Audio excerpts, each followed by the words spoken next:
Salve, salve! Seja muito bem-vindo a esse espaço de cultura e conhecimento. Eu sou Márcio Silva, professor de História e Geografia da Rede Municipal de Ensino de São Paulo. Este vídeo vai abordar como surgiu o desfile das escolas de samba. Veremos também os locais onde aconteceram as apresentações das escolas de samba e as entidades organizadoras até os dias atuais. Este é o terceiro vídeo da série sobre o Carnaval. Se você não viu os vídeos anteriores, os cards que aparecem na tela te levarão até eles.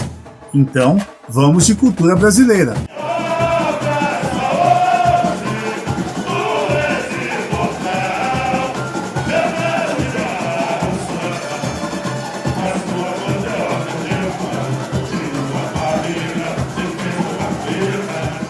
A aparição das escolas de samba está ligada à própria história do carnaval carioca em si, bem como à criação do samba moderno, tendo como precursor o rancho carnavalesco.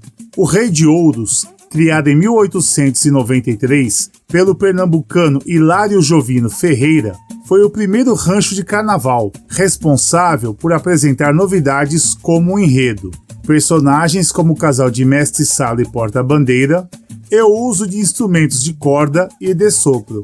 Já os sambistas do Estácio, com a fundação da Deixa Falar em 1928, organizaram as bases das atuais escolas de samba, entre eles Ismael Silva, na sua ideia de criar um bloco carnavalesco diferente, que pudesse dançar e evoluir ao som do samba. Em 1929, é realizado o primeiro concurso de sambas na casa de Zé Espinguela, onde saiu vencedor o conjunto Oswaldo Cruz, comandado por Paulo Benjamin de Oliveira, que se tornaria o Paulo da Portela, e do qual também participaram Mangueira e a Deixa Falar. Em 1932, o jornal Mundo Esportivo, de Mário Filho, o mesmo que dá nome ao estádio do Maracanã, decidiu organizar o primeiro desfile das escolas de samba na Praça 11. Na redação do jornal, surgiu a ideia de realizar a organização de um desfile carnavalesco. O jornal, inaugurado no ano anterior por Mário Filho, com o término do campeonato de futebol, estava sem assunto e perdia leitores. Por este motivo, o jornalista Carlos Pimentel, muito ligado ao mundo do samba, teve a ideia de realizar na Praça 11 um desfile com as escolas de samba. A convite do mundo esportivo, 19 escolas compareceram.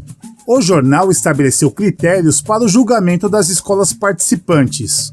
A tradicional ala das baianas era um pré-requisito para concorrer, sendo que as escolas, todas com mais de 100 componentes, deveriam apresentar sambas inéditos e não usar instrumento de sopro, entre outras exigências.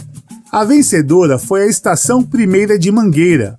O sucesso garantiu a oficialização do concurso, que permaneceu na Praça 11 até 1941.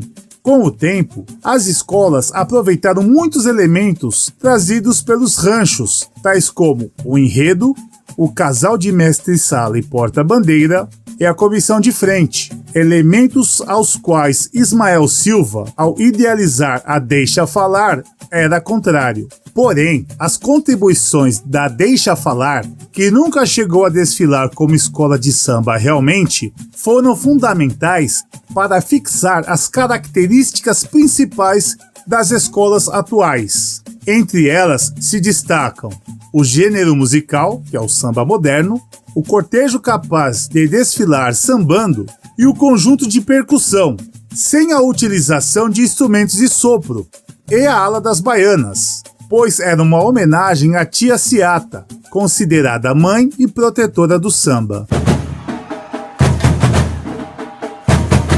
Com a ascensão do nacionalista Getúlio Vargas e a fundação da União Geral das Escolas de Samba em 1934, Ainda que a marginalização do samba persistisse por algum tempo, as escolas de samba começaram a se expandir e a ganhar importância dentro do carnaval carioca, superando os ranchos e as sociedades carnavalescas na preferência do público, até que estes viessem a se extinguir.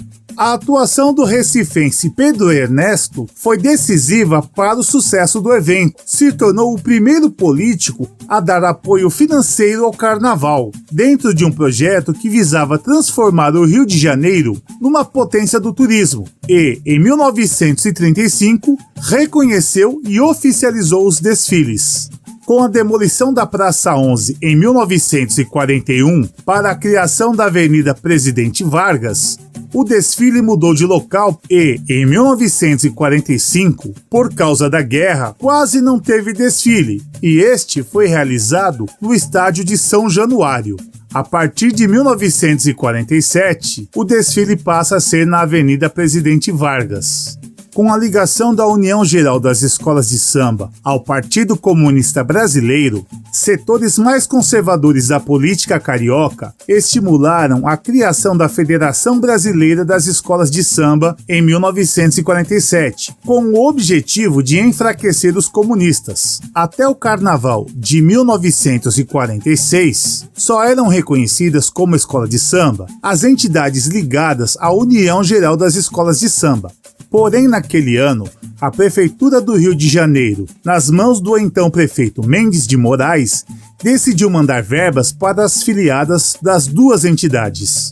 Em 1948, com o PCB já na ilegalidade, a Prefeitura só mandou verbas para as escolas filiadas à Federação Brasileira das Escolas de Samba, o que fez com que muitas escolas passassem para o seu lado. Porém, com a presença de Irênio Delgado, simpatizante do Império Serrano, na comissão julgadora daquele ano e sua posterior eleição para a presidência da Federação Brasileira das Escolas de Samba, outras grandes escolas decidiram abandonar a entidade e foram para a União Cívica das Escolas de Samba, que organizou um dos desfiles oficiais do Carnaval de 1950, e não podiam se filiar à União Geral das Escolas de Samba, que estava sendo boicotada pela Prefeitura, que se recusava a mandar verbas para suas filiadas. Em 1952, foi criado pela primeira vez no Rio de Janeiro o Grupo de Acesso, devido ao grande número de escolas previsto para o desfile.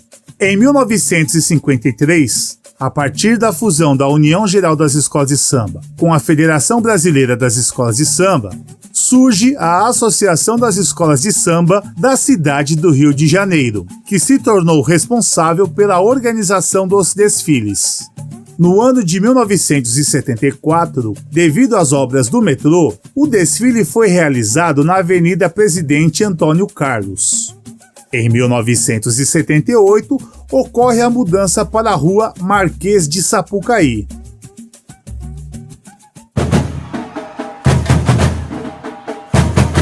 Em 1983, o governador Leonel Brizola e o seu vice, o professor Darcy Ribeiro, tiveram a ideia de criar um espaço fixo para os desfiles de carnaval, devido à importância cultural do evento e acabar com a estrutura provisória de todos os anos. Em 1984, foi criado o Sambódromo, projeto do arquiteto Oscar Niemeyer, um espaço definitivo para a apresentação das escolas de samba. Também nesse ano, dirigentes insatisfeitos com o rumo da Associação das Escolas de Samba da cidade do Rio de Janeiro decidiram fundar a Liga das Escolas de Samba, que é conhecida por Liesa. Em 2008, foi criada a Liga das Escolas de Samba do Grupo de Acesso. Em 2012, ela passou a se chamar Liga das Escolas de Samba do Rio de Janeiro. Finalmente, em 2011, tivemos a configuração atual do Sambódromo. Os camarotes do antigo Setor 2 foram derrubados para dar lugar às novas arquibancadas, seguindo o projeto original de Oscar Niemeyer. Já deu a curtida nesse canal? Ajude no crescimento dele e assim continuar abordando temas históricos e culturais. Se você gostou desse vídeo, deixe o seu joinha. A sua opinião nos comentários também é muito importante, assim como as sugestões de tema. Até uma próxima. Valeu!